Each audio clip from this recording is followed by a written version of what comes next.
Howdy, howdy. Welcome to another episode of the Accountability Buddies podcast. Today, we are brought to you by myself, Jack, and Dan, Duncan, John, and Jamie. So brought to you by the letter H for heresy. And the number 13. No, the number 30 and the letter K. So how's everybody doing this fine afternoon? I'm doing good. I think we're trying a new recording setup, so we apologize if our sound quality might have changed a bit. I think we've got some good stuff to go through. We've got our first inaugural Hobbysode, and then I think we're going to cover some of the announcements that have come out during the week and talk maybe a little bit about the future of the podcast. Absolutely. Sounds like a good plan to me. So who wants to get us started on our hobby progress today? I vote the youngest of us all, Duncan. You don't want me to go at first again? No. We saved the big hitters for last. All right. Well, if we're going with the youngest, it's not me. I'm older than you are, Jack. We're still going with you, Duncan. Oh, well, okay. Well, I have been working tirelessly on Angry Ron, mostly completed. I've got his armor done. I got figured out the scheme I was going to work on him. I got his armor done. I got his face done. The only touch-ups that I really need to do on he himself are a little bit of more work on the actual butcher's nails in his head. There's a bit on his cloak that I'm not 100% happy with, so I'm going to retouch that place. But other than that, Angry Ron himself is done, and I'm working on his base. Well, I've got his gaming base done. I have to work on his display base, which means I have to paint 2 more Ultramarine, which will be the second and third Ultramarine I've ever painted in my life. So there's that. Luckily, because I, like many of us, have collected decals over the years and have a pile of them. Strangely enough, in my pile of decals, I have a lot of Ultramarine symbols. So I've even got decals for my my dead Ultramarines. So very, very happy. So happy. Haven't you bought like 17 Calth boxes, right? So you should have quite a few just from that. Yeah, that's kind of where I'm getting them from, is currently pulling them off of a Calth sheet. So, hey there, buddy. I thought we had an agreement on that. Oh, I'll go to me. What was that agreement there, Jacko? I'm pretty sure you said I could have them. You can. I still have more. I'll fight you for them. I'm doing jet bikes. I need more decals. Well, only because you put 37 per model. Get it right. It's 40. Oh, my 40 bad. for John. I'm sorry. Depends You on must have at least 39 pieces of flair. I think that's combining things from 2 different movies, but that's okay. It happens. Oh, no, it was 37, wasn't it? But we shouldn't really talk about that. That's probably not family appropriate. right? Yep. So what else you been working on, Duncan? Nothing. Well, Did you get Little I Harris? assembled my the Little Legends Space Knight that they did, which is very obviously supposed to be Horus Axiom. I've got him assembled. I've got him base coated. I've got his first, second through several different layers of green down. And I've got that all blended to where it's done the same style as the rest of my Sons of Horus army. But I have not touched anything beyond those basic spots. I've been kind of focusing on Angry Ron. Understandable. But that's other than getting my pre-order in that we already talked about, and trying to figure out what and how I'm going to address a number of issues regarding sourcing bits, sourcing pieces, different heads, things like that. Other than that, I'm pretty much that's all I've done. Okay. Outstanding. Dan, what about you? What have you been working on, brother? So I have not been doing a lot of heresy work. I still have these 2 Land Raiders that I'm slowly plugging away at for the Ultramarines. But I've been working on Massive Darkness models. I've got that big giant dragon I've been working on, and then he's got a bunch of cultists to go along with him. And with playing D&D and different games, you can never have too many cultists painted, right? So Never. just doing a lot of contrast paint, trying out different kinds of contrast paints and techniques with them, see how they work. And that's about it right now. Obviously the big kick will be next week getting the box. I did figure out that basing when we get around to talking about basing, but I'm just going to go ahead for my Blood Angels, and I'm going to use the Games Workshop Sector Imperialis bases, because one, I can get them through the hobby store with my oodles of credit from selling on my Magic cards, and two, since my Blood Angels are supposed to be a Siege of Terra army, I figure that's a, aesthetic that would be something they'd be fighting on a lot and would make a lot of sense as basing schemes. So I figured that part out. So that's part of going along with planning the next army out. So that's kind of what I've been working on. Okay. Nice. Have you figured out how to do your shark teeth Iron Marines yet? No, I need the beaky models in hand to try that out. Gotta do some test models on the reds too, and then just start seeing what works. It'll be a bunch of freehand painting one way or the other. So I'm kind of looking forward and dreading that all at the same time. I mean, that sounds reasonable. Fair enough. Jamie, what about you? What have you been working on, brother? So I have been working on that mess of tactical squads. I did a Mark III squad and Mark IV squad, and then a Mark III heavy weapon las cannon team. So I've been kind of just going through the motions of, I'm not as fast as John is cranking out large numbers, so just working through that. And then I also I was working on the scenic base for the Lion. That I actually have all the parts for, so I can get started on that while I wait for replacement for the main model. Unlike the regular line, right? Right. And but the main part painting I've been doing is my wife put me up on top of a 30-foot tall extension ladder, and I've been having to paint the house. I've been getting my airbrushing skills. That's always the best painting to get done. Are you putting a lot of weathering on there? Yes. I'm learning difficulties in painting outdoor house when it's like literally 90% humidity and 90 degrees Fahrenheit. I want to know what kind of transfers she's got picked out for you. Yeah. So I've been very busy actually. This coming week, I don't know what all I'm going to get done because my son's starting soccer camp, so I'm having to do the transportation. I'll have to end up working a bunch of. Is that to avoid taking him to soccer camp, or no? I have to go in compared to when. So I will not be home at my having to. I just thought you were trying to avoid taking him to soccer camp. Well, I wanted to, but no. That's not how any of this works ever. No. And then I'm just super excited with everything that's coming next weekend. I was at my GWs, got to see everything in hand. How heavy was that box? That's all I want to know. It's very. The store manager actually had his copy of the box, going through making a test model. He decided to go with Alpha. Thought was a good idea. He was going to do salamanders previously, but he decided maybe not. But that box is very heavy. The book is 330 pages by itself. Good God. And 140 of it, I'm not going to call it fluff, but background. I'd say about a third to half of it. But that still means the rest of it, 50 to 200 pages of diagrams. So I mean, it's a chunky boy.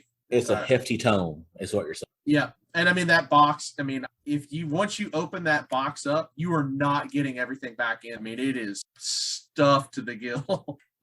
Nothing is going to fit all the way back in. I think what'll be funny about this box is compared to the Calth and Prospero, there's not a board game to go with it. So all that weight is strictly models and rolls, and that's fantastic. It's not all that cardboard. Yeah. And then you've got, the transfer sheet, dice, and the template in it. But I mean, it is I got to see some of the other boxes, like the repack of the Mark IV, a lot of the transfers, the dice, the new White Dwarf he had in already. And with the Zone Mortalis rules? Nice.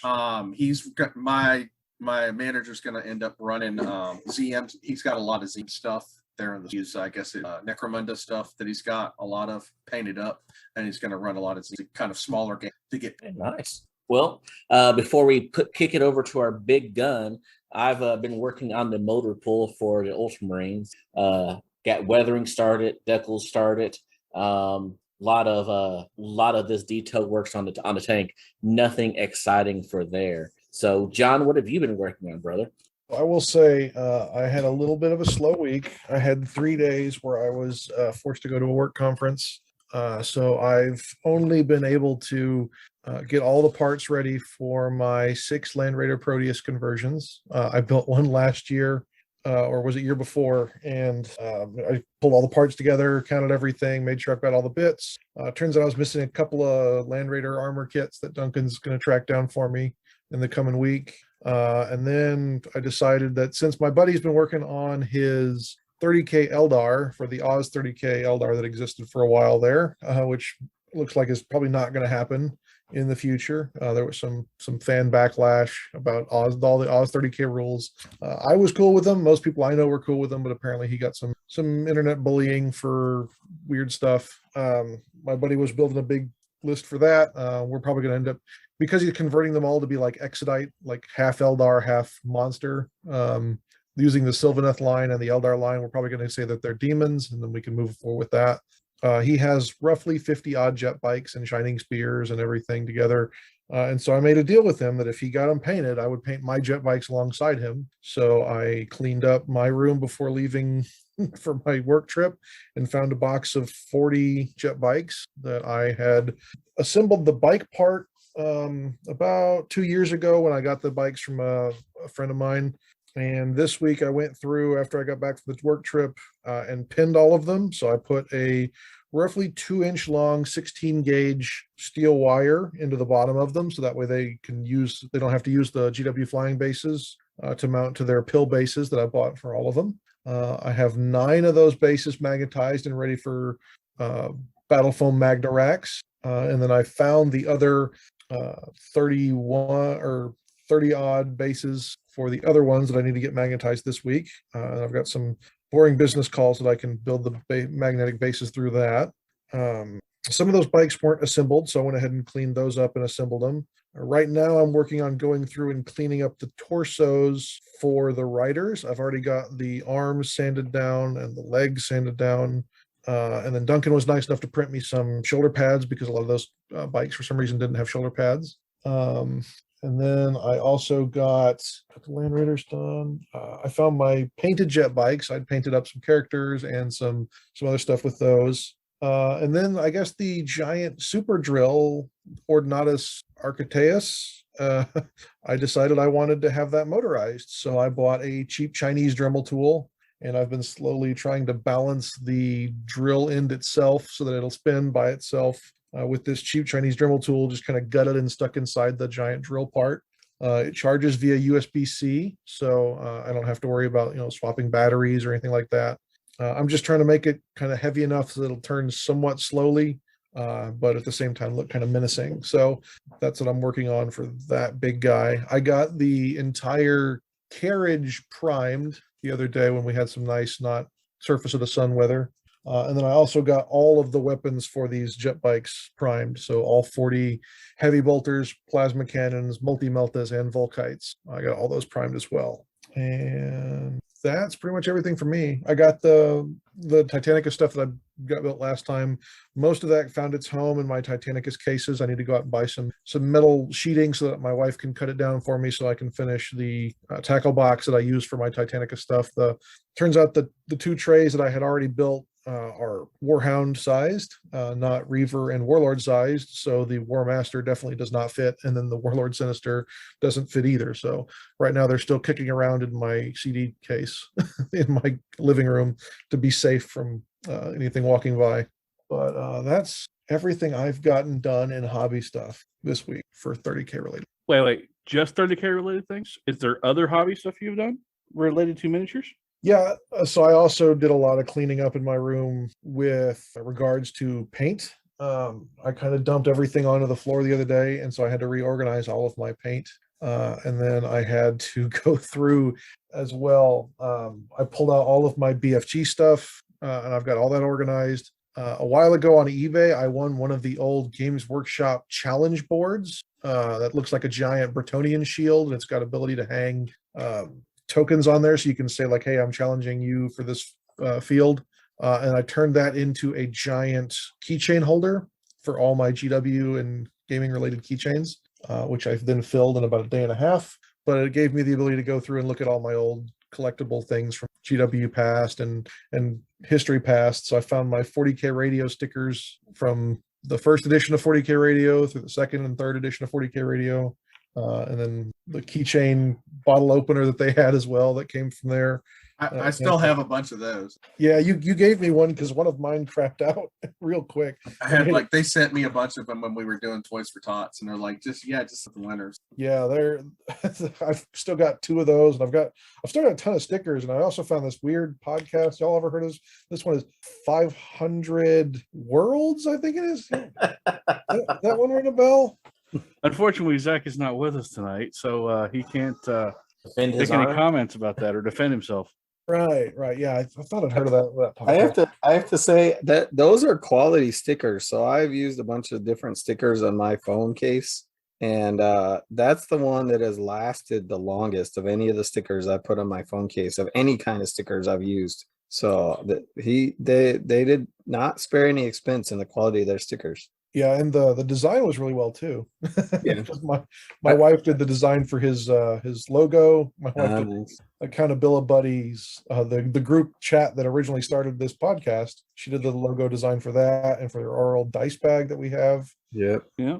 She'll be working on, speaking of dice, she'll be working on dice for us for events later. Speaking of stickers, I did place an order about a week ago for a first batch of like 250 stickers with our custom artwork on them. So I was originally thinking it was just going to be a circular sticker and he'd fit it in there with like white around it or something, but he's actually put a die cut together to where it's shaped around the irregular shape around it. Looked pretty good. So I'm waiting for those to come across, but I'm hoping they look as good as I think they're going to. So Cool. You did that with my buddy JK, right? yeah, something lemon something or another, I think is the name of the company. Yeah, I can't remember what his name is, but yeah, I've known JK for about 20 years. He's a good dude. Yep. So I'm waiting for those. So I also remembered all the talk about Zone Mortalis. I did do something else hobby wise, and that is I switched gears on my 3D printer, and I've got a partial 3D printed Zone Mortalis wall set, but it did not have any like bulkheads or anything and was a little bit short of really filling in a 4x4 area. So I switched gears on my printer and am pulling up. I printed, I don't know, 4 or 5 bulkhead doors that the doors open up, and going to print some more wall sections and lay that out and make sure I've got a nice full set that I can then prime up and have a really good dense 4x4 ZM layout. So, and trying to get that done for next week. So on Father's Day, my intention is to try out the new rules in a ZM game with my kiddo. Cool. Well, I can already count one game you'll start off with losing. So, to be fair, my kid always beats me at skirmish level games, so you're probably right. I'm not even going to argue. So, which just, I mean, I'm really torn on, because on one hand, I'm pretty proud that my kid beats me all the time, but on the other hand, like, it sucks that I lose all the time. So, you know. Well, I mean, are you having fun? Is he having fun? Yeah. Because that's really the only point to this. Absolutely. Okay. Right. So I think we should move on to the core of this episode. Hobbying. Probably the most important thing that we do here. Would you all agree with that? It's definitely what keeps me interested in the capital H hobby of 30K is, making sure that I can improve every step of the process. Agreed. I love the lore. I love the books. I love the game. Hobbying, most of the time I love it or I like it, but sometimes it can be a real pain in the butt. Yeah, you're getting a lot better though. I will admit that your Angron and Horus, the last 2 models you've kicked out, are by far a lot better than anything you had when we met. Thank you, sir. I really appreciate that. I've actually done something I didn't think I'd ever do, and that's put the time and effort into caring. Which I'll be honest, a lot of time I didn't. I just wanted to get it on the table, have it look okay, and be able to play and have fun with my friends. But the past, I don't know, while I've been putting a lot more effort and enjoying going through and picking every single bit of detail out and put as much effort in as I can, which is why obviously this is an audio cast, but I'm literally sitting here picking out individual rocks on Angon's base. Yeah, I guess I'll go ahead and get us started. I think the biggest things that I've really learned as far as hobbying goes is less about maybe hobby tips and tricks and more about kind of areas to find inspiration from and places to pull different tool information from. So I think, about this time last year, I was introduced to, they're called God Hand nippers. These are single bladed nippers that cut really flush. They're not on the cheap side, as some of the single bladed nippers start at 40 and can run all the way up into 70 and $80. But I was recently using them with my Titanicus build, and I did not have to do any cleanup as far as nub marks go. I just clipped them off and then painted over the spot, and they were good to go. So I didn't have to do any extra cleanup work after cutting, and so that saves a lot of time as far as what you're working through. They're designed for Gundam and Gunpla work. I know we went on a little tangent last time about that, but GW plastic is so much softer than a lot of the Gundam plastics out there. So I think you're going to end up having a lot longer shelf life and usefulness life on those tools. They also work really well on resin. So they helped me a lot with this Ordinatus I've been working on. So all the little cable parts I clipped out with the God Hand nippers, and again, didn't have to do any cleanup or anything. Just snipped along and away they went. Got them to glue together. I guess the other tool that I've recently picked up is it's like a Dremel. It's really not though. It's from this company called Dispae, DSPIAE. They make a lot of knockoff God Hand stuff, and their kind of colors are bright red and a metallic red and a black. So if you're looking for Thousand Sun themed tools, it's a good company to go through. They make chisels, which I've got recently coming in the mail. But the main tool I've been using a lot this week is just like a Dremel, but it's more like a CNC grinder. So the way this works is much like a Dremel. You've got a chuck at the top, except this time it's held on with a hex key. And so the hex key itself is stored in the handle of the tool. It's charged with a USB-C, and it rotates fast enough that even on the slowest setting, I was cleaning up the Resins Mark IV torsos, and I could go through and cut it to where I could see through the torso. I'd cut it so thin that you could actually see through the resin, and it wasn't breaking. And that's on the slow speed setting. I can actually increase the speed and move around. I'm using it to clean up kind of hard to reach areas where having a drill bit get into that area is what you're kind of aiming for, where you want to cut sideways. Dremel or drill bits really obviously drill in, but a CNC tool is the exact same shape, but it's really designed to cut left to right. So it's really good for hollowing out ball and socket joints that might be filled with flash, or carving out the ribbing on the back of a Marine's legs if you're looking for something like that, or that kind of odd shape. They work really well for that. You can get multiple different CNC size bits. So that's the other thing I picked up last week was some CNC bits from God Hand, but they're designed for any type of drilling equipment. They all have the same base of 3.0 or 3 millimeter base. And then these CNC bits are 1.6, 1.7, 1.8, and 1.9 millimeters across. And so I can use these instead of drilling with a drill bit, and they create a depression that you could then drop in some of the advanced parts I was talking about last week, like the tiny Phillips screws and the bolts and things like that for scratch build. So are those flat tip on the end too then, as opposed to being a point for drilling? Yeah, so I'll post links to these in the chat, and I'll hold it up right now for you, Dan. But yeah, so these ones right here. Oh, my video is blurred. So when I was magnetizing all my Titans, I realized that it's a pain in the butt trying to drill down and use a normal point drill. So being as that I work in manufacturing, I got a couple of actual CNC tools from the machinists at work that are flat bottom. And so like I got one for like a 5 mil magnet. So when you go in and do a 5 mil magnet, then usually I would start it with a normal drill, and then I'd come in with that CNC tool. I was just doing it in my hand to level it out. But yeah, cool. That's exactly what this shows on the back. I'm holding up for the camera. Obviously, our listeners can't hear it, or see it. But it shows doing a drill bit pass first, and then coming back with the CNC bit to go ahead and wallow it out so that it's more flattened. Yeah, that's cool. Yeah, it's picking up these tools and working through these. I'm always looking for ways to make things a little quicker. So the clippers, making it so I don't have to clean up every time, especially on the Titans. That trim is horrendous to clean up, and if you mess it up, it's going to look funky. And then these grinders have been probably the best godsend I've had recently as far as tools go. And then for painting wise, on Instagram, I've actually been starting to follow a guy called Rod's Mods and get his actual name pulled up here. But he does a tutorial, yeah, rods.mods. He is a miniature painter, and he calls them quick tutorials, and he posts one up every couple days. So it's 4 pictures that show you a how-to for really anything you want to do. So looks like he got an advanced copy of the Age of Darkness book. So he was doing the Cal thread a couple weeks ago. He did a quick metallic red armor for 1,000 Suns. He's done a quick sponge rust tutorial.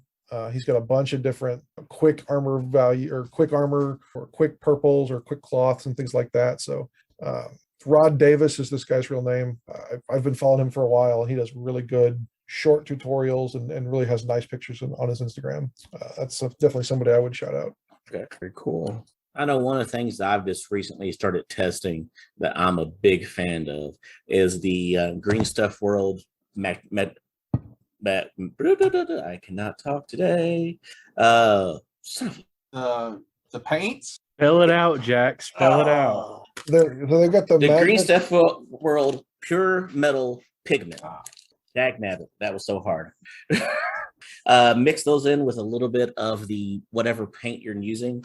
I've been using the Vallejo metal cut colors, and it really adds an extra vibrance to whatever you're working on. So I have all 4 of the gold colors: bronze, copper, antique gold, and gold, along with this steel color, and you can tell the difference between just using the paint without it and using the paint with it. And there's not really a lot of binding agents that you have to worry about adding to it. Just a little bit of the airbrush paint.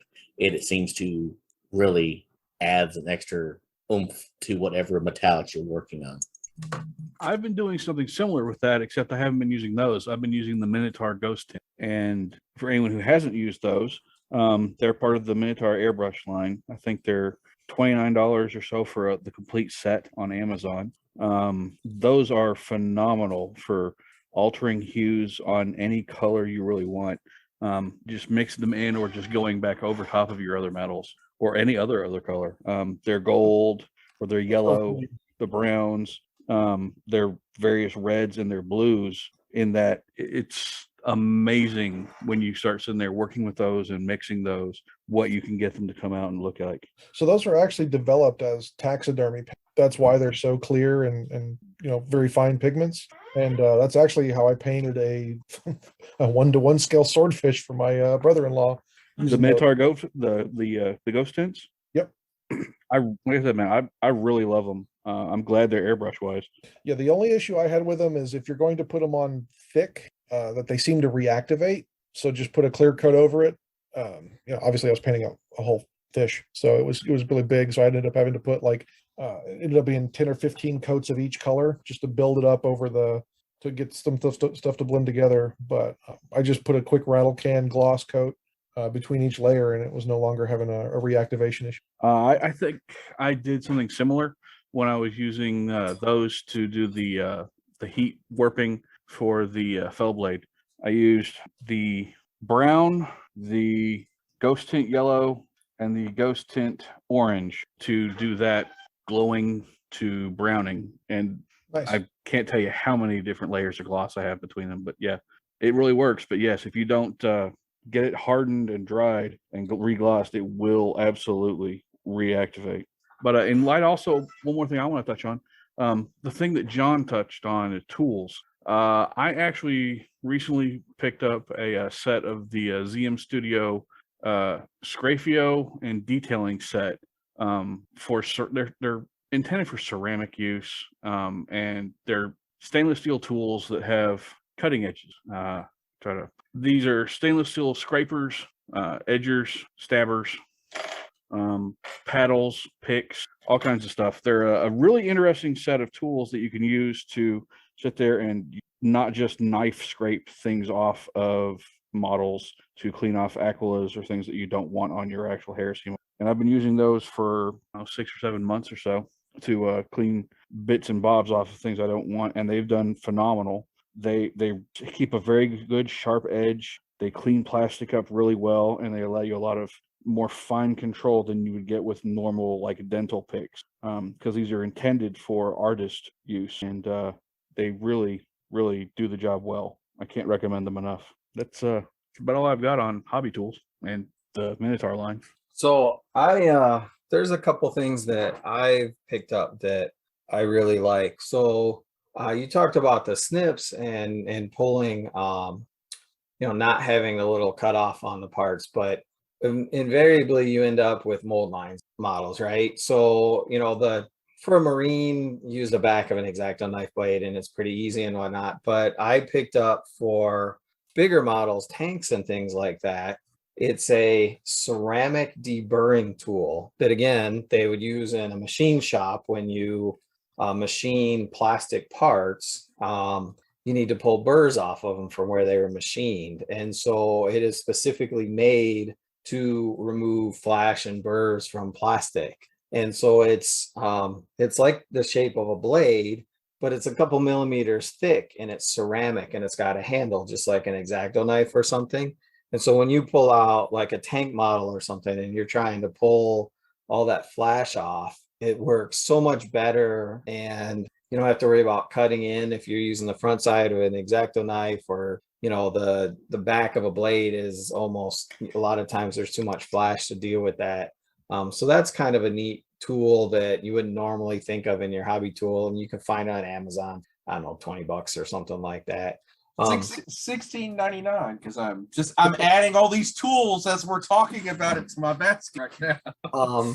So that's one. I know with airbrushing, we were talking about how everybody loves the dropper bottles over the flip top painting bottle so much. And one of the things is spilling paint when you put it in your airbrush. And a long time ago, I bought a pack of 200 or 300 like 2mm plastic pipettes in the lab. And those are great for that, for pulling paint out of a flip top. So that's another one. You stole one of mine. You stole one of my things, because that's what I was sorry. The other two things, and this is one of them, is easy and fairly cheap, and I picked up from going to painting classes, but it wasn't something that anybody ever taught in a painting class. But in order to keep up with the painting in a painting class, I had to use a hairbrush, because you just can't get, or a hair dryer, I mean, you just can't get things dry in time to keep up with what they're teaching. And so I have picked up, and I have a multi-speed hot, warm, cold hair dryer that sits right here down here on my hobby table. And when I'm painting, especially, it's funny because the more detail I go in and the more glazing I'm doing, the more likely I am to use the hairbrush. So if I'm painting something that's really, really high level, that hairbrush is over and over and over again, because I put a glaze down and I dry it. I put a glaze down and I dry it. And do you have a foot pedal for it? Pardon me? Do you have a foot pedal for it? I do not have a foot pedal. I just use it normal hand trigger. I'm picking it up anyway, so it's not mounted on anything. It's just loose. I try and blow it not around the table and off to the side, because I tend to blow the covers for my paintbrushes off onto the floor if I don't. So, and then the other thing I've got that's a little more extravagant, but I love it, is I have a vortex mixer, and I spend, I don't know, $80, $100, something. And I think it says 4E's Scientific on it, which is a brand I got off at Amazon. But I have that paint vortex mixer. And so, one of the things, you can shake up your paint with your hand, right? But like, especially with a lot of the scale 75, and I don't have fancy angled paint holders for any of my stuff. It's just shelves and dumb waiters where it just all sits on it. And I absolutely love that vortex mixer to put the paints in. I buy glass beads, just they're glass beads for making jewelry. You can get 200 or 300 of them, again, for $10 off of Amazon. Especially scale 75, every time I open up a dropper bottle, I drop 2 glass beads in there, and then you put it on a vortex mixer, and it lets you mix up that paint. Especially if you haven't opened it or mixed it for a long time, they tend to settle quite a bit, and you'll squeeze it out and the top will just be the gel with no color or pigment in or anything like that. And that vortex mixer is great. You put it on there upside down, right side up, flip it a couple times. You don't tear your arm out of the socket or anything trying to shake it up and get the paint ready to go. And it's just really handy and easy and simple, and helps a ton in especially when you're, again, switching colors real fast, doing a lot of detail work or something. So those are kind of my tips. The paper clips or an old airbrush needle lying around because the tops will dry up and you got to poke down into the bottles, and good quality brushes. That's another one. Everyone will debate what the best quality brushes are. The one I jump back and forth between my Winsor & Newton and my Artisan Opus. What are they? M series M brushes. Each one of them is different for different techniques, but a good brush and good brush soap lasts you forever and ever and ever. And the last thing you want to deal with is starting to put paint on a model and your brush is all curled up or splayed out or anything. And I do use smaller, really detailed brushes for really detailed stuff. A lot of the artists say a good 0 or 1, you should be able to pull a point and do details. I don't like that. I like a smaller detail brush. So I've got a mix of them.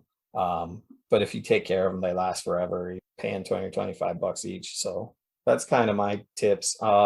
As far as influences and people, the shout out I'll give, and there's lots of them that we could call out, but I got lucky enough to go to 2 Matt Cain classes when he came over to the United States. He's actually part of the Little Legends Patreon, but he's also running one on his own that's called War of the Gods. I actually posted up in our Facebook group a link to it, I think. And he's doing a monthly hobby challenge, or you say you're going to do a model, and so like this month it's paint a dreadnought up. I'm probably not going to get that done. I don't get my dreadnoughts till next week, but he picks out monthly, build a unit of this, paint some characters, do something like that. And then he does a couple of video lessons. They're odd times because they're in England. But he breaks it down, and the way I think he goes through the techniques and teaches it and demonstrates it are really well. If you can't make the live sessions, he puts them all up as videos on the Patreon. And he's just a really good guy and a really good teacher. If you get in on his lessons, you can post up whips and he'll give feedback and tips to improve it, or say, yeah, it looks good. So that's the one. There's tons and tons and tons, and the amount of tips and tricks you can get even just watching YouTube without even getting into Patreon, amazing. But that's one that I'm going to call out because he's taught me a ton about not just detailed and high level stuff, but just how to do an army faster, what makes an army look good at tabletop and arm's length, and what makes it look good when detailed up a little more, and how to do that, how to compromise between those, a lot of things. So it's one of the guys I call out. I forget what his Instagram is, but he doesn't post a lot on his Instagram anyway. Normally he just posts a lot of the pictures in his groups, and occasionally on the Little Legends Facebook group. And if you don't know who Matt Cain is, he's a multi Golden Demon winner and also painted, I forget, Horus. He used to be the Forge World action studio painter. Yeah, he did all the Gal Vorback.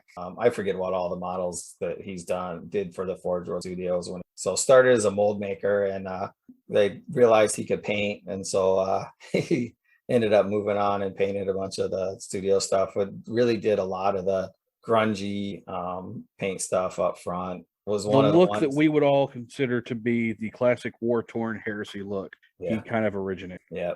So that's basically what I've got, at least the way I can think of right now. Jack, what about you?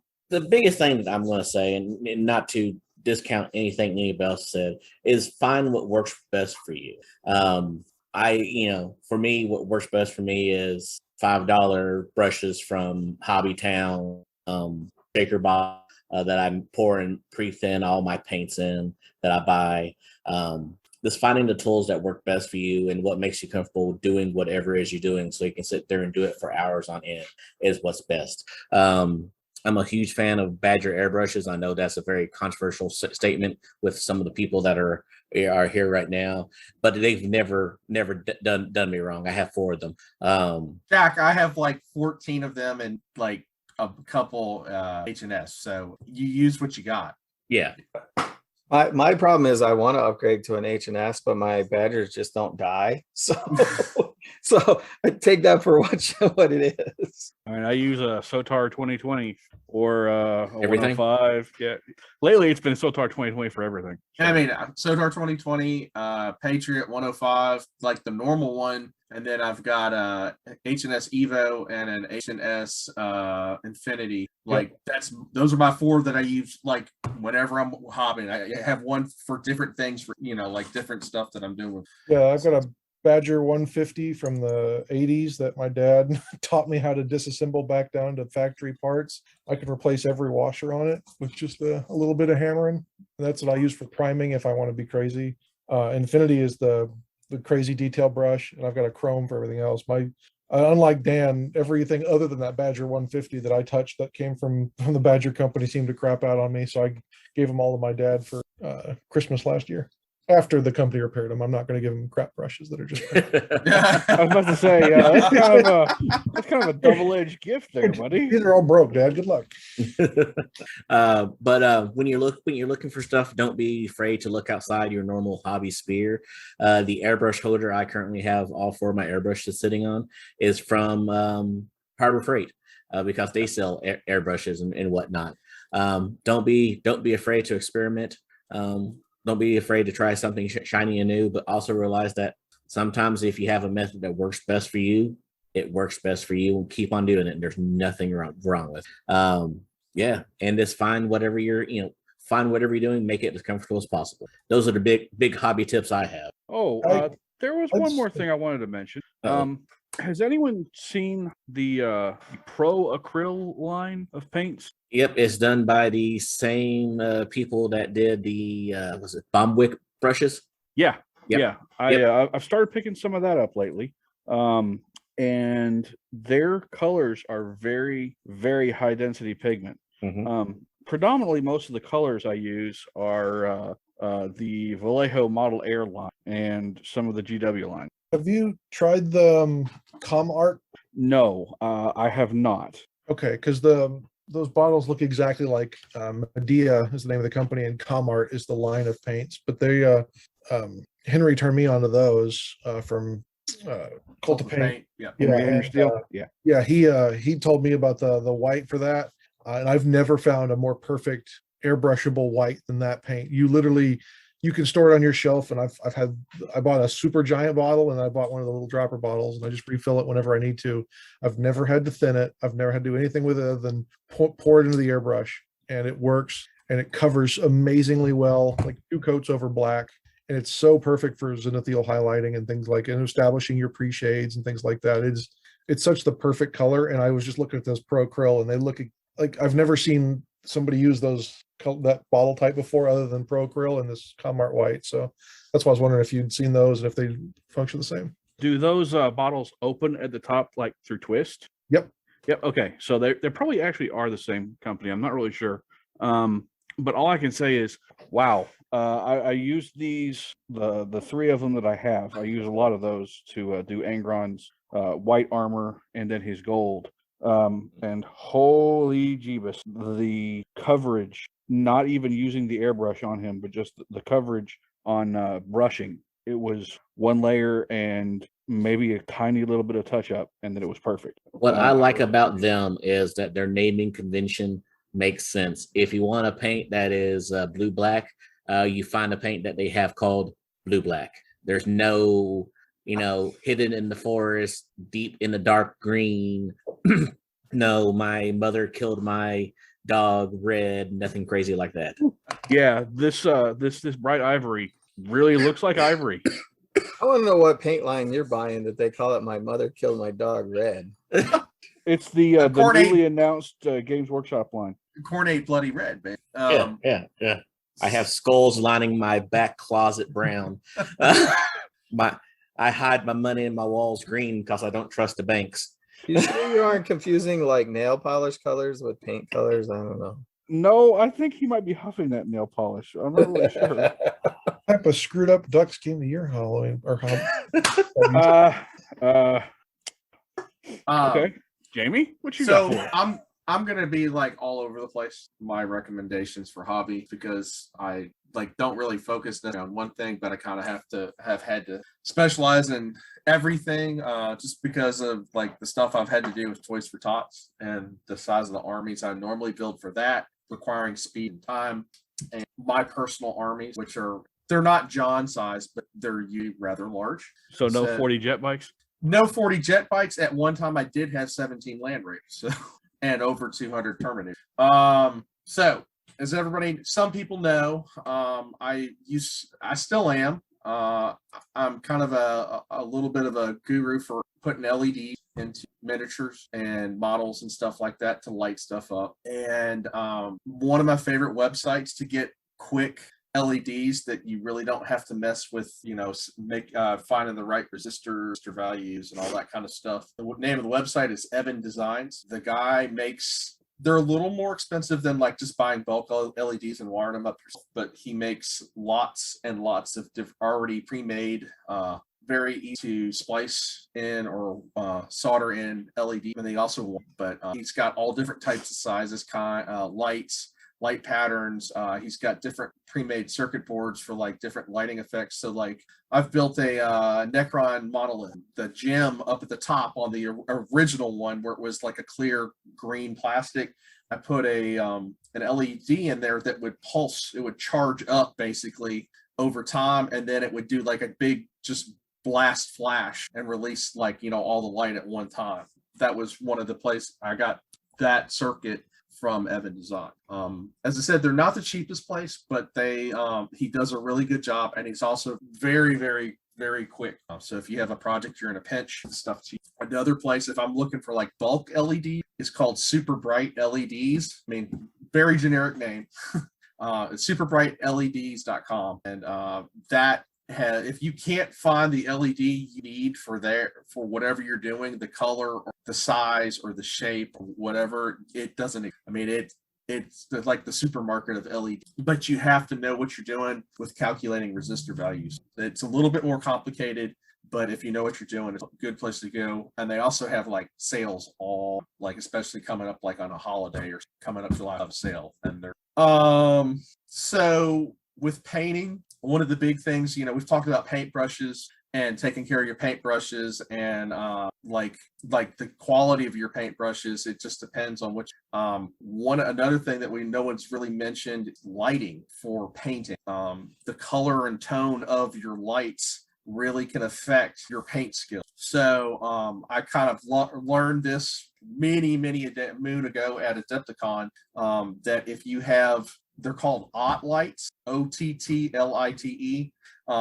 It's more of a natural, what would you say, daytime color of light. And I have that in addition to like my overhead lights or the lights that I have on like an armature for like one. But the OTT lights I've never had any problems. And I know they make travel size, desktop size, et cetera. And they've helped a lot when you're trying to get color matches. Like if you're trying to match somebody else's paint colors or a picture or something like that, you can kind of get what it really is going to look like when you have a light swap. You can get them from Amazon, and I've actually gotten several from Costco. I use them all the time with those, you can actually find OTT lights that fit in normal fixtures, and you can find OTT lights that fit in other things. So one of the things in my room right now is I actually picked the fan that goes in my room specifically because it couldn't take custom bulbs. Like, IKEA and all those other ones sell really nice cheap fans, but I wanted something that took real bulbs so I could put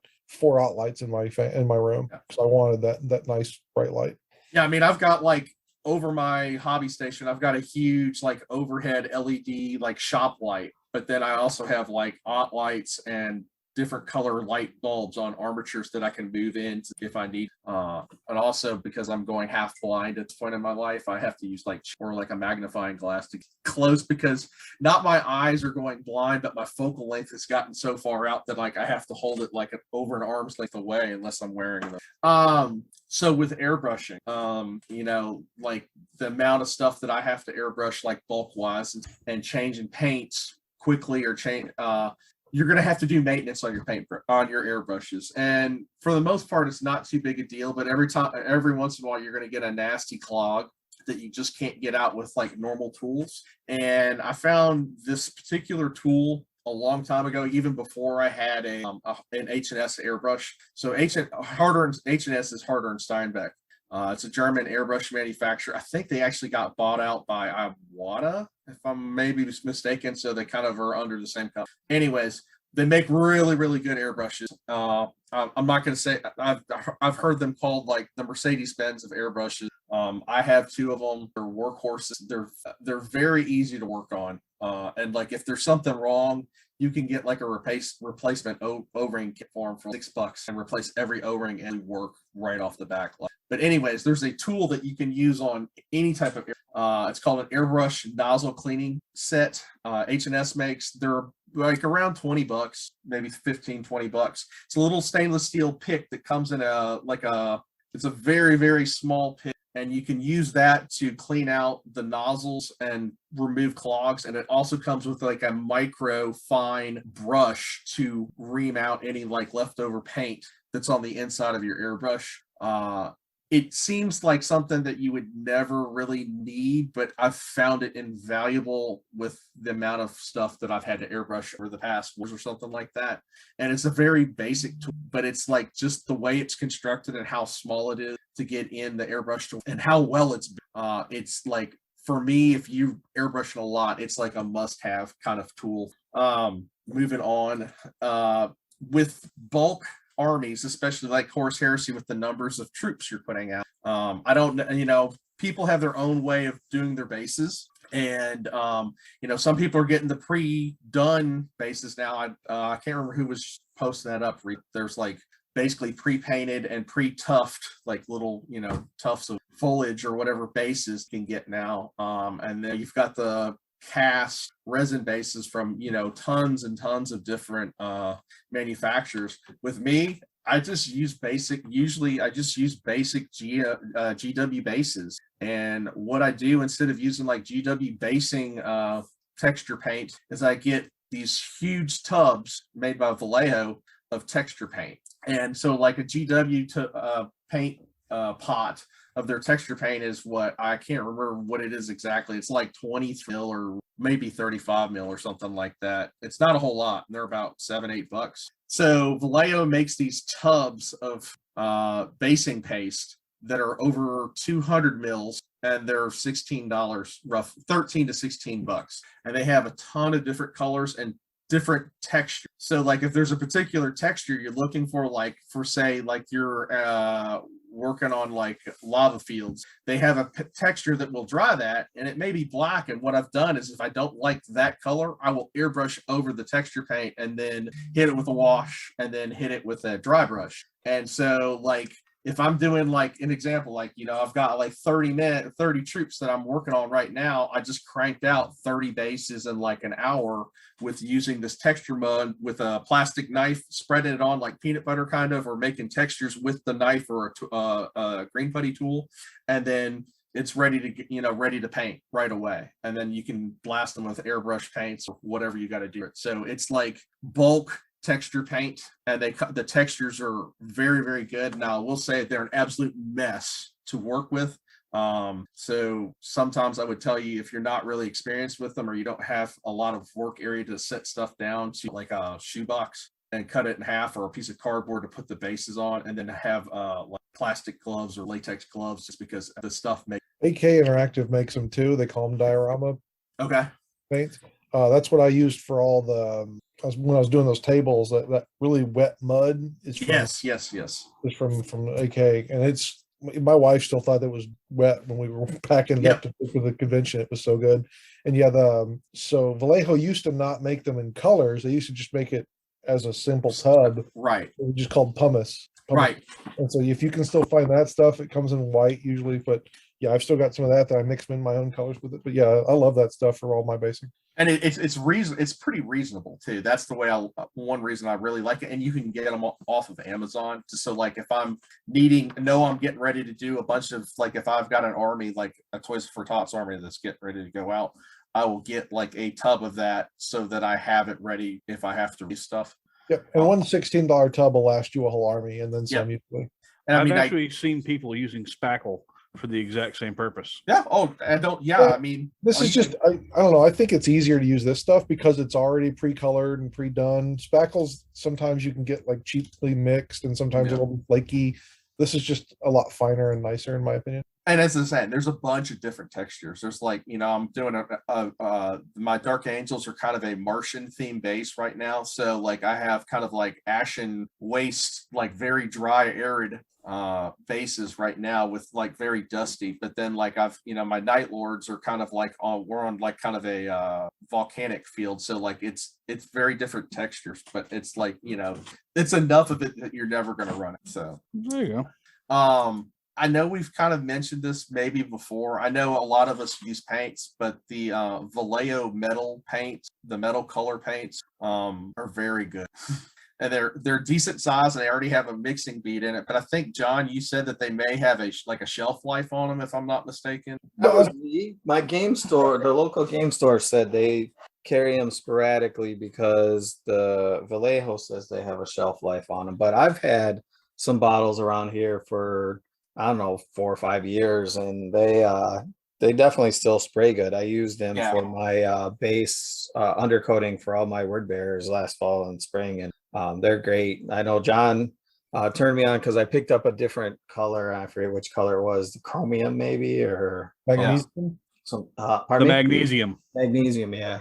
Yeah, we're all addicted to it now. I've still got 6 bottles because I go through it so much. I don't have any of the magnesium, but I do have the regular steel. Yeah, that's some. Yeah, it's a really good paint, and they're decent sized bottles that have like a mixing. That it's kind of like it's a flip top, but it's like a dropper bottle. It's kind of hard to describe. But yeah, they're it's some awesome stuff. I know there's a couple of them that I've had for a long time. I know Gunmetal I go to a lot. I think it's the magnesium. Yeah, they're really good, and I'd highly recommend metallics. Yeah, I do say that for brush painting metallics, I absolutely love the scale 75. I have all of the scale 75 metallics. So if I'm brush painting, that's my go-to for that. But for airbrushing, those Vallejo acrylic metal colors, greens there. I know that they advertise them for a lot for like World War II airplane modelists, where you want the different chrome colors on them. I've seen some really amazing stuff painted up with them. Yeah. Another thing that it's not a thing necessarily buy, but what I do when I'm painting squads of Marines trying to quickly is, and I know a lot of people, it's not like I have cut links that are about, say, like 1.5 feet long of like cheap wood that you get at like Home Depot, like a pine or something like that are it's basically like a 1.5 feet long section that's 1 by 1 inch by 1 inch. And what I do is I'll build the squads out to like torso. I may do torso and legs together with the backpack, or maybe like the stuff that I'm working on right now, I built them all the way out with their gun arms and their helmets and all that stuff on. But basically what you do is you take double-sided tape and put it on one of the flat sides and stick the Marine on those pieces of wood on their feet. Like the bottoms of their feet will stick in the double-sided tape. And then depending if you're right or left-handed, I always leave since I'm normally right-handed, I leave the left-hand side a little bit longer where I can hold on to it. So I'm holding on to the end of the stick or a piece of wood, and I'm able to airbrush, 10 to 20 Marines at a time and get stuff painted, base coated or primed very, very quickly that way. And if you're really crazy, you do them top and bottom of the stick or up. You could literally do 4 or 40 men at a time if you're really crazy. I did that for my guard way back when. What you do is you offset it. So you got one, you do an inch space between each guy. And so on the top, it's the inch space, and then on the side facing you, you do the gap there. Yep. And then all you've got to do is, this is the downside, is if you're doing that all four sides, it looks like a club. It's you're like a gonna- mace or a club. Yeah, and the downside is you got to find some way to hold it while it's Yep. drying. So luckily, when I was still living at home with that, my dad's a woodworker, so he had a bench vise that I was able Oh, to yeah. clamp the whole thing into. But yeah, I was able to prime platoons of guardsmen at a time with that. I generally try to keep it to about 20 or 10 to 20 Marines at a time on one side. So like basically if I'm working on a squad, I can basically have them on that stick and I just keep them on that stick as I'm painting through them, doing the details and stuff. So you're talking about painting the house. I just use paint stirrers, right? You get them for free when you buy a Yes, house paint. that'll work too. And I use those. Or the other one I've found is now I've started magnetizing a lot of my models and the bases and putting them on, Magna racks from Battle Foam. And so I have a metal ruler. And so I do the same thing, right? You magnetize the base and then you stick the base onto the models. That's if you're not pinning it, right? It depends on. It's like a drafting ruler or something like that, or a straight edge. Yeah, that's a good idea as Going well. back to that dollar store, Japanese dollar store, they have metal rulers there for $1.50, and I will go in whenever they get them in stock. I'll buy 10 at a time, and then I'll put the double-sided tape on one side, and then do the magnetizing on the other. And then when it gets too built up, you just dunk it in paint stripper or gasoline, and that way all the crap falls off, and you keep going. I do the same thing with obviously Amazon boxes and double-sided tape. I just cut off a piece of cardboard, slap a couple pieces of double-sided tape on there, and away you go. I will say though, in the past year, double-sided tape has gotten really expensive. Like I've gotten some recently, and like I was kind of shocked at how expensive it has gotten. I'll send you some links. So I'm sure I'm sure I could get it bulk someplace, but I'm just saying, like when I've been out in stores looking. I buy stuff like that in Costco, so I get already in bulk. So If you can get it from AliExpress straight from the Chinese manufacturer. They actually save the offcuts, so when they make it in bulk, they make it in big like long rollers, and so you can get the offcuts for it ends up being like pennies on the foot. It's so cheap. I'll send y'all some links later. So here's a question while we're talking about holding models, and I'll interrupt a little bit. So how do you hold your once you've primed them and then you're gonna paint your models? How do you mount them and hold them? What do you guys do? So I was actually going to bring that up. With the amount of forge drill that I've gone through, I have a little bit of an OCD thing where I've saved all the massive like flash gates off of tanks, so they look like almost like Jersey barriers. What I've done is taken some of the larger ones of those that I've collected, and I've drilled in the top like spacing where I put different lengths of basically it'd be like paper clips that you might use for pinning something at different heights. And so what I do is like I have them spaced out, and like I will basically drill a hole in like the butt of a guy or like the bottom of the feet, and I will tack it in with like a little dab of like model cement or something on the top of one of those pins sticking up, and I can paint them on that and hold that instead of like, because I don't usually base my I usually don't base my models until like the very end, so I can't use like one of those GW paint handles or whatever but yeah, that's my solution to it. I'm sure there are other ways that are a lot easier. So I use corks, and what I've done is I picked up, it's basically just go get a big steel washer, a big stainless steel washer, but I actually have gotten some stuff from my work that I use for that. And so if I'm not basing it before I paint it, I do that. I have a cork with the weight on the bottom so it stays in, and I drill a hole in it and pin it usually through the feet, right? Because depending on what base I'm using, I'll pin through the base even. But I will say that if I do base a model before I'm painting it, or for a lot of this non-GW stuff that comes pre-based, that I paint, this Massive Darkness I'm working on, for example, I do like the Games Workshop painting handles. I have 5 and a Dreadnought one, and I know a lot of people like just glue models or sticky tape models, the paint caps or something like that. I can't deal with the double-sided tape or sticky blue tack when I try and paint, because the models move on me too much and I want them steady. When I pin them, I don't really see that, which is weird because you'd think it would be moving around some, although a lot of times I have a finger on from the cork holding the model. But I will say that the Games Workshop paint handles do their job if you got something based already. I just bought a bag of 100+ corks, like big corks, wine corks, hobbying corks from Amazon, and I just put them a dab on the foot or a dab on the whatever and then onto the cork and let it stay. And then when I'm done, I just pop it right off the cork, shave that little bit of cork right off, and roll. If you've got them pinned, you don't even have to glue them. So when I was doing my militia, I actually had each guy pinned because they would be so easy to break off their bases because you're gluing paint to paint. So I put a 1/4-inch steel pin in each 300 militiamen. And so I just took that pin and shoved it straight into the cork, and you didn't have to glue it or anything. It stayed in there.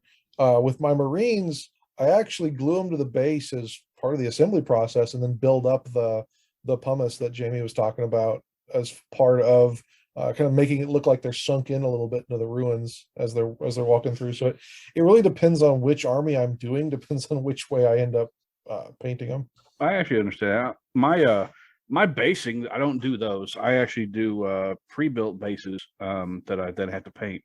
Mine are all from a vendor I picked up at Adepticon a couple of years ago.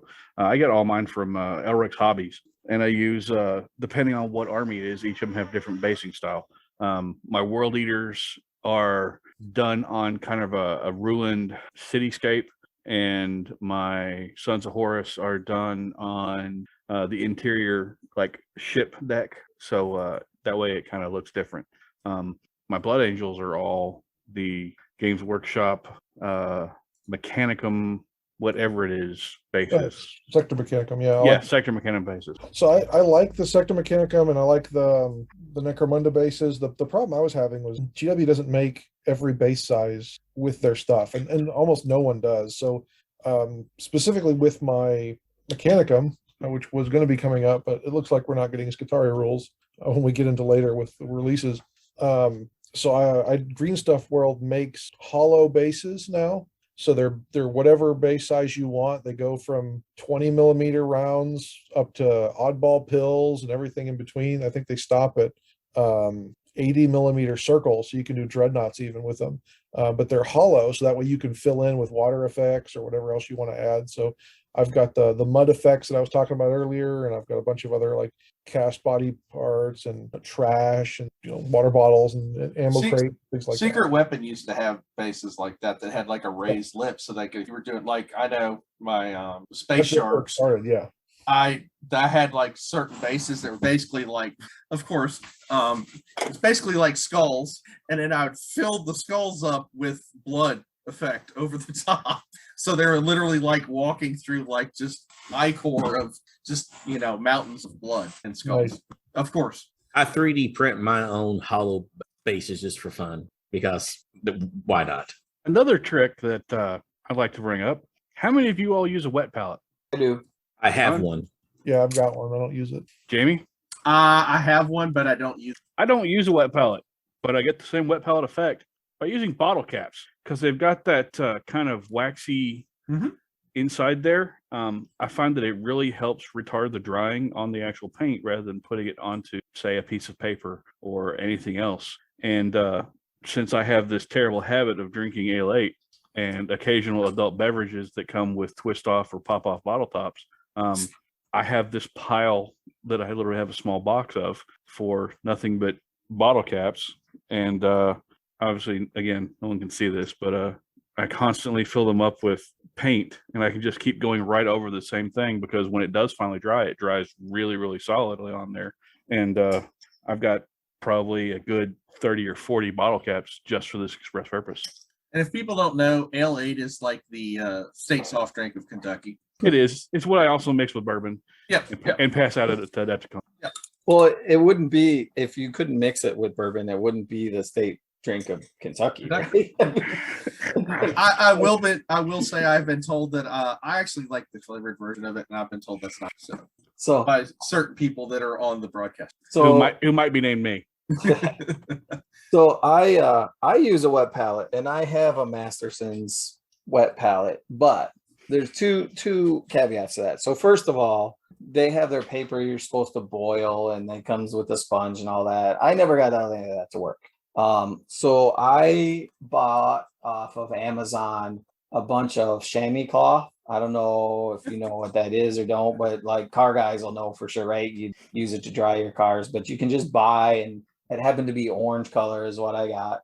And so I cut a section or two of chamois cloth, and I put in the bottom of the wet palette as my sponge. And then I buy parchment paper for baking. And I used to, when I started doing this, I would take the rolls and have to try and flatten the rolls out. But they make pre-squared parchment paper that is if it's folded into 4 sections, right, and half, and each section is exactly the right size to put one in my wet palette. Now, most of the time, if I put paint on the wet palette, it's good for that day of painting, and it doesn't really last overnight. Probably I put too much water in is what I think, but that's all I really go for. So it's really cheap interior components of the wet palette, and you could do that in, right, I've seen people say that, you buy a thing of lunch meat with the Tupperware, right, in the grocery store now, and you can use that as your wet palette, and you can put paper towels and parchment paper in there, or that cloth and the paper towels. But I do, I don't always put Games Workshop paints with the flipper lids on the wet palette. Sometimes it depends on how much I'm glazing or thinning them out. Sometimes I'll paint with them straight out of the bottles. But all my dropper bottle paints go onto the wet palette for sure. And like I said, if I'm glazing or mixing or doing anything with the Games Workshop paints, I'll put them on the wet palette too. Or other brands that come in flip tops. I use Vallejo. I use everything as far as. I think most of us use whatever colors really strike our fancy. We're all fairly paint agnostic because there's so many different shades and so many different this, different that, and there's so many different varieties that you just kind of find stuff that works for you and you like using.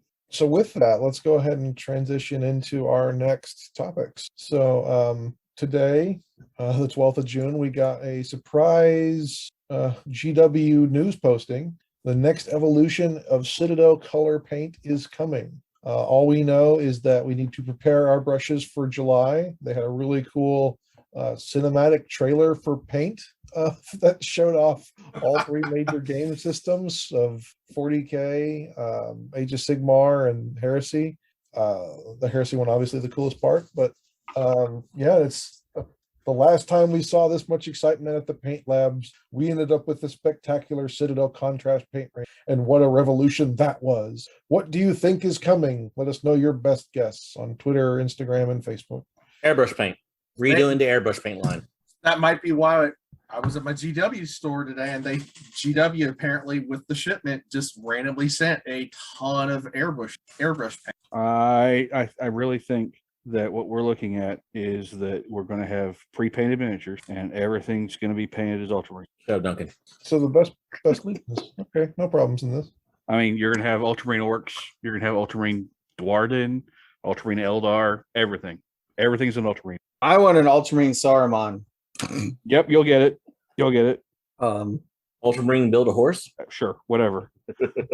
I mean, you'll get Ultramarine flavored Ashways Nomads, all of it. I'm still waiting for someone to buy me the pony model so I can put together the scene where they let the pony go at the gates of Mordor and enter that into the painting competition. Okay, I promise that if I get you for the Secret Santa this year, I will buy you a Build-A-Pony. Awesome. Please, God, nobody draw me for Dan Dickerson. I want to keep holding that over his head for years to come. We'll figure it out. Yeah, that one, I don't know. I mean, because it says get your brushes ready. That doesn't tend to imply airbrushes or airbrush line or anything. You just said it right there. Airbrush. It's a brush. The word brush is in there. Yeah, I'm betting you it's new colors or a new subset. I seriously doubt they're going to switch over to dropper bottles though, just because of all the paint racks that they've got in the stores and stuff. Yeah. So new colors. So Lost in the Wood green. Well, they may have I mean, it's not gonna. It wouldn't affect. Yeah, it wouldn't affect the murdered poodle brown. It wouldn't affect a lot of the lines, but they did have that line of Horus Heresy paints that Forge World had for a while that have like disappeared, and maybe some of those. Now, if they re-released that, I would be ecstatic because I use those for my Sons of Horus, and those are hard to locate anymore. Maybe they're bringing back bolt gun metal. That's what all I want. Maybe they're bringing back the old coat to arms GW colors from the 90s. That would really make me happy as well. Yeah. That and dwarf flesh for every single piece of skin ever. Yeah, I miss it. Nauseating blue. I had to find the duplicate for it because that's the base of all my Gene Stealers and Tyranids. But Vallejo has an exact match. Hey, there you go. Gilman Glaze. I have several bottles actually. I only have one, so I can't add too many more vehicles to my Ultramarines because of that. Actually, what were those foundation paints that they did about 15 years ago? There are Shut up, GW Duncan. Foundation paints. It was not 15 years ago. 2007, 2008. Shut your smart mouth. Ha! It was 15 years ago. Yep. Yeah, it was. God. They released them at the. I was actually at the GW Games Day Atlanta. Because I am almost out of that yellow for their from the old foundation. So I use that for my Iron Warriors, and if I'm going to ever have to redo them, which will come along eventually, I will need to get more of that. I think I actually have a pot. I may. I think I've only got 2 or 3 pots left. Anyways, it's an interesting thought because what could they do as a paint line? I mean, all joking aside, right? Could they do a high pigment? Could they do an artist style and a tube? But those things are all out there, right? I don't see them bringing oil paints. Maybe I'm wrong, but I'm not sure what kind of paint. I mean, they can do unless. But the picture didn't show anything that was like chromatic or color changing. It was paint splattered on there. Yeah, and I don't know. I mean, oil paints wouldn't be that terrible. I mean, they could come up with something like that. I don't know. The biggest problem I always have with GW is they have to make everything as kid friendly and edible almost as possible, because they're obviously marketing this towards a younger crowd. So finger paints, the miniature finger paints. CW finger paint. Oh Lord! Honestly, they there's could do a lot of dips, options, right? Where you could just dip the model, right? What's the? Oh, dipping. Yeah, like varnish dipping. Yeah. I hope they don't. But obviously, they're looking at other people online. They're looking at, as everything branches out, they're seeing more people doing more things with different colors that they themselves don't produce. Yep. And they're like, they're probably like, this is part of the market we could ourselves capture, or at least attempt to capture, and get more people in their actual paint way. So maybe it's a pigment system. It may be. It may be a pigment system. Maybe it's a wash system. Maybe it's anything. I really wouldn't be surprised if they started doing some kind of oil-based stuff. To be honest, like you just said, they might not, because a lot of us use oil bases or oil-based paint for various washes. I know I do. Yep. Yeah, they tried to do the gloss non-oil, but it just doesn't give the exact same effect. No, it doesn't. And so people go to buying coal black. Who knows? Cool. So with that one, I guess next up we have White Dwarf 477 is coming out next week as well, along with all of the Heresy releases. Yay. The biggest reason we're talking about this is because on the cover we can see Zone Mortalis rules for the Horus Heresy. It's in there. I saw them today. Yeah, I don't know. I like that we're getting it for free. So let me say that. I don't understand why this wasn't just in the book. It looks like it's no more than like 5 pages. I guess Oversight on the playtesting side and not realizing how much it was going to piss people off to not have it right up front. So they once they realized that the book was already to print and everyone's like, what are we going to do for Zone Mortalis? What are we going to do for Zone Mortalis? They jumped in and made it available right away. That's pure speculation on my point, but that's my guess. That's actually probably a really good guess. Because if there's one thing that Heresy has really embraced since the day Heresy got all its rules, it's been Zone Mortalis. Everybody's played it. Everybody loves it. It's a fun game. Putting it into its own book would kind of make some sense if it was going to be anything other than just a small booklet of this is how you play it, 5 to 10 pages, a real book drop. Well, So they might have meant to put it in a campaign book at some time, and then realized that the release schedule of that campaign book wasn't going to Yeah. meet the customer demands too, right? I mean, it's very possible. You never know. The cynical part of me believes that it's purely for marketing to wet everybody's whistles for the horse heresy and get more people bought in because they want to play the cool rules and walk down spooky hallways. I mean, it could be a mark. Yeah, let's market Horus Heresy by putting the Zone Mortalis rules and the White Dwarf, that people reading the White Dwarf for other systems are going to read it and say, "Oh yeah, this looks really cool." I mean, that's not the dumbest idea I've ever heard either. So I mean, I'm just happy we'll actually have Zone Mortalis rules. absolutely. Yep. And then we also got a roadmap of what's going to happen moving forward. Yeah. Which that's something that the community has been asking for ages at this. Begging. Yeah. Yeah. And the fact that it shows, hey, you are going to get this book and you're not going to get it in like a year. You're going to get it this year on this approximate month. That really, I think, has made a lot of people happy, knowing that we're going to have the Mechanicum out soon, knowing we're going to have the Solar Ox in essence. I mean, There were a lot of people I know that were disappointed because both those two major armies were not included, and they're like, "Well, am I going to have to wait a year and a half to play my Solar Auxiliary, or am I going to have to add back?" Now August for add back, and October for Imperial stuff. I'm a little surprised that the Talon stuff is so far out, right? So that'll be what, November, December, the Imperial. The Library Imperial. It's October. That should have. I would assume sisters and Custodes. Yeah. Custodes. I'm a little surprised, especially with the trying to pull in 40K players to 30K players, and there being a lot of custode 40K players. I'm surprised that one is that far out. A little bit just on that marketing side, but at least we know it's coming and it's not that far away, right? It's 6 months. That'll fly by. The only one that maybe it's going to be a download. The only one that I really haven't noticed is there's nothing been said about Demo. They did say that was going to be a download, I believe, didn't they? Yeah, so demons, the joke is that demons and militia are so powerful they can't be contained in a book and needed a PDF. Yeah. I'm also kind of curious about the night houses, really.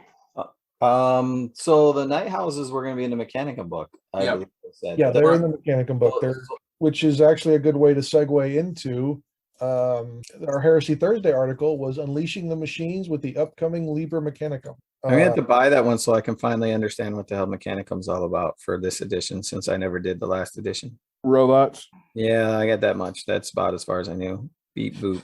Yep, beep boop. But you know what beep boop does not appear to be in there from the index sheet that we've seen? The Porphyrin. Well, is it though? Because it's a type of Acastus, isn't it?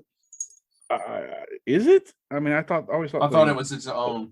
Yeah. Porphyrin and the one that's in the picture, or those the Porphyrin's in the picture. The other one with the conversion beamers. Those are both the same quote unquote chassis, even though they look very different. Now they did not have the armigers, right? So the armigers and the knights of the other plastic knights are both confirmed to be in this under the appendix. Oh, okay, I missed that part. I know Scoria and the other. Yeah. So it's confirmed to be. There's a lot of stuff that's not mentioned in this article. So Scoria wasn't mentioned in this. The knights, the armigers, none of those are mentioned in the article. But apparently, Forge World has been very good at responding to Facebook posts, and I've been scouring many different groups, kind of collating everything together. So yeah, we've got Scoria as part of the appendix. We've got the actual armigers, and then the plastics as well. So. Yeah, and then to go back what Duncan said about the Profile one, they do have the Arcaustic Knight, starts with an A. I'm not going to try to pronounce it, but the same chassis that has the twin heavy conversion beamers on it. Yep. So if that's in there, then I guarantee you the other one's. Dagnabbit. I was hoping we wouldn't ever have to see that thing again. I don't like the Doom egg. It touches me in my bad place. So we've seen, you haven't been there when those things were at 1,500 points. So I don't want to hear you complaining there, buddy. I would never play one. I don't, to this day, I own one knight. It's somewhere in that direction. and I've got it assembled, but I've never played it. I have no intention of playing it. I just don't find knights to be fun. I mean, yeah, I know they're in the heresy. Yeah, I know they're fluffy because they're in the books and everything. It's just not something that really appeals to me. Well, when we get the rules, I'll try to bring my knights to one of the events we're both at, so that way you can at least play them. Because I've got a lot of armigers in the list that I used to run. I've got it all primed up. I just need to get working on it, which is, that's what this year is. It's the year of get those stupid old projects done. Yay! So much fun.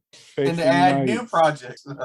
Yep, because I needed more Marines and Spartans and everything else. Doesn't everybody though? Yep. So in this article, we get a glimpse at a warlord trait that is actually pretty freaking insane. So it's called the logic of victory. If at no point during this warlord's controlling player's turn as the active player, a warlord with this trait has neither made a shooting attack or been locked in combat, then they gain an additional reaction in each phase of the following turn as the reactive player. Wow. So if you don't move, if you're not locked in combat, you get an extra reaction in each phase. In addition, a warlord with this trait and any unit it has joined gains +1 weapon skill and +1 ballistic skill when making attacks as part of any reaction, and +3 initiative or +3 movement when making a move as part of any reaction. Yeah, that's in. Especially if you're joining, Thalax, But or I don't think you can join Castellax, but still, there's. I could see it being actually good and actually kind of fluffy if the Mechanicum robots of various flavors have shorter movement value. Well, they will. Oh, than the yeah, they're going to Marines. be slow. Yeah, except for the jump packing ones, because Yeah. I was going to get the jump pack move, but otherwise, yeah, I'm sure they're going to be really slow. Well, if they're really slow, then that makes sense, and I don't really have too much of a complaint about it. Yeah, and they've also got the transports too for Thalax and for the Skitari grenade launcher guys. And then they do give a reaction called Scornful Fire. This advanced reaction may be made once per battle during the shooting phase. When an enemy unit declares a shooting attack targeting a unit that includes a model with the independent character special rule under the reactive player's control, which is part of the Mechanicum detachment, the reacting unit and any friendly Mechanicum units eligible to make a reaction within 12 inches may make a shooting attack targeting the unit that triggered this reaction, following all the usual shooting rules. Any unit that makes a shooting attack as part of this reaction counts as having made a reaction in this phase. So basically, you get close to what the Tau used to do in 5th edition when they were charged. They would get group Overwatch. Oh, God. Well, you only get it once at least. Yeah, it's once per game. And then finishing up, a unit that makes a shooting attack as part of the Scornful Fire reaction may not make any attacks indirectly, so without line of sight, including barrage weapons or other weapons that ignore line of sight. And vehicles may only fire defensive weapons. Template weapons may only be used as part of a Scornful Fire reaction if the target unit is within 8 inches and must use Wall of Death instead of firing normal. Yeah, so that's probably all the normal reaction rules anyway. But yeah, that's a thing that I can see. You have a couple of bait unit out front, and yeah, go ahead, shoot me, and then just oomph. Yeah, I mean, realistically, it's not any truly worse than some of the other ones, like getting a counter charge or getting a counter shot. I mean, it all depends on what the actual stat lines for Mechanicum. But I don't really see that being too bad. Yeah, it could be bad, especially for a dedicated and upgraded mechanical gun line or mechanical gun line, but I don't see it being too horrendous. I won't be too upset with it as long as they maintain that you can't do it if you're out of line of sight like they did with the Tau. That was Yeah, and they specifically call out that you must have line of sight. exactly. So I mean, as long as I get to hear Mechanicum players going beep boop and then moving robots around, I'll be okay with it. yeah, I was a little upset that we didn't get the Skitari like I wanted, but maybe we'll get that in a further book or campaign book, something like that. As we get more. They didn't answer because some people were saying that it could be that was part of the section where the Titans were as well, but I don't know.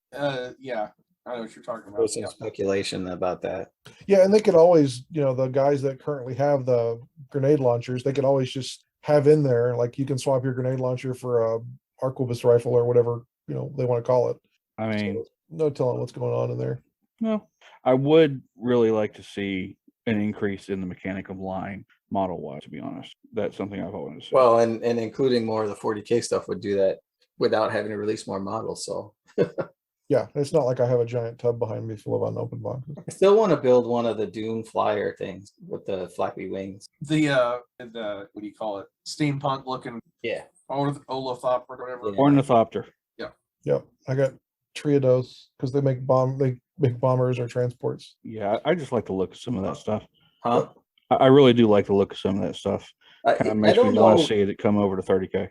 Yeah, I don't know, is it a 40K or 30K aesthetic? I mean, it is now because obviously they've released as a 40K model, but just in general, I think it's a wicked cool looking model. And, I'd love to see one painted up. I'd love to paint one up. I don't know what I'd use it for because I don't plan on building it, but it's a kick-ass. I can't really disagree with you there. It is definitely probably one of the most fun looking things I've seen for a while that is really tempting to paint. Actually, I could get one and orcify it and put it in my kids' arm. Okay. Kids and orcifying things. We got a preview of the Games Workshop Warhammer Skulls Festival of Video Games. So this is the, I think, second or third year in a row that they've done June as the Festival of Skulls. So we've got previews for, and I'll just start at the bottom of this thing, the Horus Heresy Legions card game, mobile game, is getting a Titan Death expansion that just dropped. I know Yep. a lot of us play that or on and off play it. Yeah. Those Titans are different than the other Titans in the game. They're nastier. Does it play like the Reavers did like a couple of years ago, or is it different? No, these are basically a 5-slot creature for your warlord. You've got your torso, that's your warlord. You've got shoulder mounted guns, and you've got arm mounted weapons. And unfortunately, if I destroy or your opponent destroys the torso mounted gun, it does not cause a backlash of damage to anything else, which is the way the other Titans in that game work. Yeah, it completely replaced your whole deck and just became the Titan deck. It was weird. Mm-hmm. It's different. It's not bad. It's just different. And then we've got a new game called Tactical Skirmish. It looks a lot like a Clash of Clans knockoff. We've got World of Tanks again. I remember back when they put the Predators and Vindicators in World of Tanks. Now this is just reskinning some current tanks with Nurgle, Orc, and Ultramarine colors. They took the World of Tanks Predator stuff out, I think, a while back. I haven't seen one for years. Okay. That would have got me in. I'll admit I almost did it back then, but I've got too many friends I lost to that game, so I didn't want to get sucked into it. Battle Sector is another turn-based strategy game that's on PC, is getting an update with Sisters of Battle and Necrons. Shuda's Blood and Teeth looks hilarious. It's a Metal Slug clone where you play as 4 orc boys. It is available on Steam right now, but I think they said it's coming out for Switch and some of the other stuff, so that'll be multiplayer. I could probably get my wife into doing that because she likes shooters like that. Cool. There's another card game coming out called 40K Warp Forge. So that's by the same people who do the Sons of, or the Horus Heresy card game. It's basically having the same mechanics from what I understand. Yeah, it looks a lot like the combat cards game that was just coming out as well. It's interesting because there's Keyforge in it. Because when you say Warp Forge, it makes me sound like it's a reskin of Keyforge. That's the one where you only get one use of the game, though, right? Where you have to turn the key and whoever wins the key. Yeah, something like that. I think so. Yeah. Sure. And then I'm going to skip the most important one for a little bit, and we'll talk about that. There's y'all got to learn this term earlier, boomer shooter, which is basically they're taking the old, I forget the name of the engine, but it was used in Duke Nukem and Doom. The ID engine. Yeah, ID engine. Yeah, thank you. Where everything is sprites, no matter how close or far away you get. Yep. You play as a Space Marine. It's called Bolt Gun. This game looks freaking amazing. Looks super fast paced. I've been picking up a couple of these boomer shooters as they come out. There's been like a renaissance of them in the last year. I think 10 or 15 have dropped. They're dropping more updates for Total War Warhammer 3 if you're into that. Then we're getting Rogue Trader, which is a complete in-depth RPG, CRPG by Owlcat Games. Yes. I know Owlcat Games has a history of making really well acclaimed RPGs with romance options for everything as well, I've heard, and non-linear quests and decisions that change the endings and multiple different endings. This sounds freaking amazing. I have played the Pathfinder games from them, and I have loved them. They really remind me of Baldur's Gate and Icewind Dale so much. Do you have the little wheel? Get your code. No, They stopped doing those in the 80s now, where you had to look at what page of the book to find. My favorite ones were like in the manual, type the third word of the fourth paragraph of the 222nd page. yeah, those are horrifying. No, the old gold box, silver box, Baldur's Gate, they had a wheel, and it was like you had to line. It gave you a code or some sort, and you had to line up the two. Yeah, spin it was the wheel. DRM. Yeah. So you couldn't steal the game. So my second favorite game in this is Dark Tide, which is a completely customizable game. You get to play as basically hive scum that's been hired by the Inquisition to go out and crump some chaos fools in the head. So they've got the trailer had a psyker, had a witch hunter, had a casserkin, had an ogren, and this is, I've heard, cross-platformable, so PC and Xbox. I think we should probably try to get a group for this together for not only this game, but also the number one most important game preview during this, Space Marine 2. Space Marine. Which I was so hoping it was going to be an announcement of Dawn of War, the remastered version. right? Yeah, Dawn of War 3 was just so, but God, yes, it was. Dawn of War Horus Heresy. I'd play that. yeah, there's a couple mods for that. But yeah, Space Marine 2, I lost a lot of time to Space Marine 1. The customizability in that, the game was just balanced so perfectly. I've free played it last year. The campaign, the few screenshots we've got, they had a demo video where it was just snapping through different levels with thousands of Tyranids or a bunch of different stuff going left and right and going crazy. And interviews they've dropped recently have been kind of interesting. They're talking about resurrecting some of the older feel we've got from the previous game. And then they also have the jump pack that's brought back, even though that technically doesn't exist in 40K. They've added it back just for this game because, you know, the other one had it, and by God, we still need it. Thunderhammer jump pack. Yup. Thunk.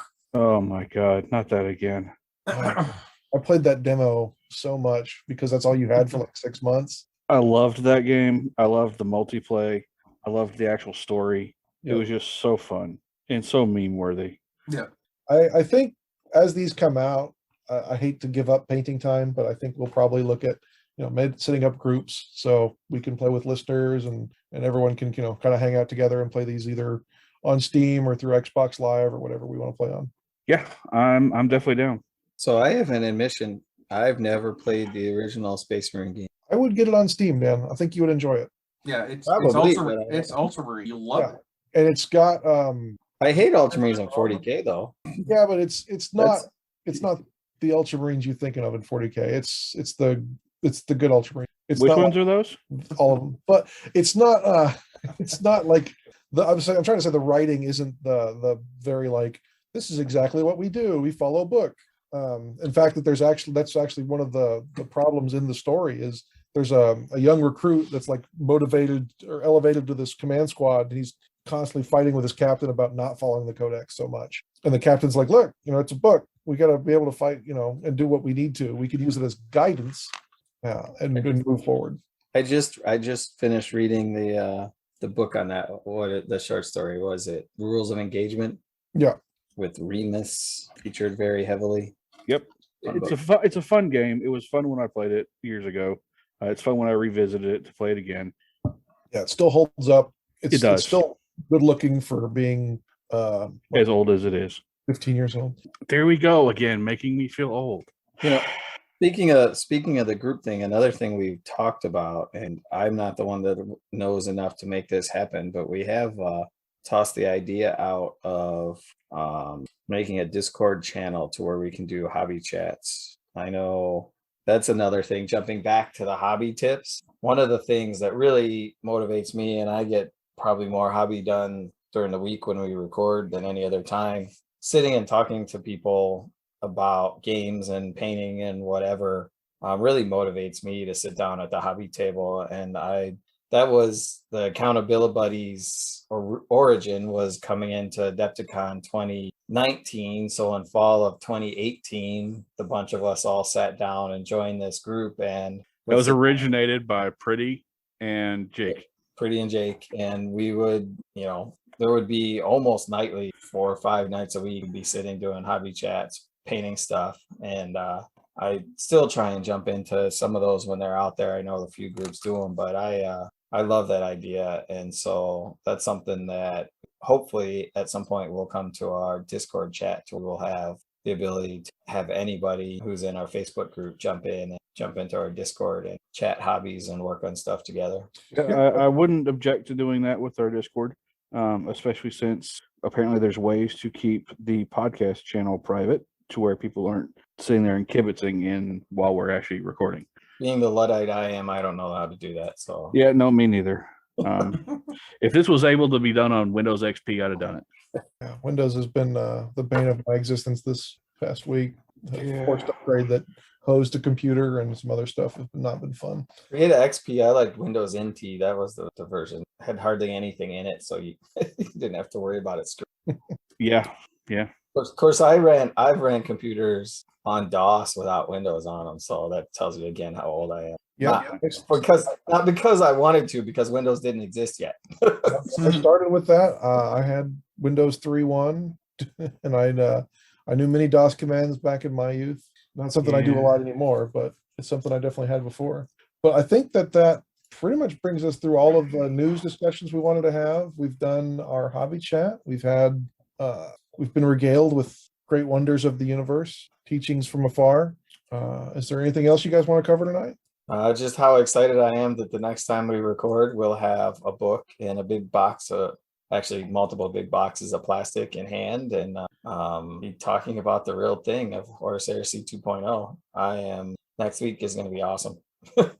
I told my wife when I was buying that she's like, "Where are you going to put this?" And I said, "That's a Future John problem." And Future John is quickly approaching. Don't use the dining room table for anything. It's just going to all go up there for now. I mean, do you really have to eat at the dining room table? I mean, my wife just hollered down that isn't actually the case, but instead it's going to have the Zone Mortalis board set up on it. I think Dan might be getting divorced before our next episode. All right, so that does it. Let's go ahead and sign out of here. I'm Jack. Dan. I'm Duncan. I'm John. I'm Jamie. And I'm Jack. And remember to help keep your buddy accountable. Have a great night, guys. Thanks. I know. Later.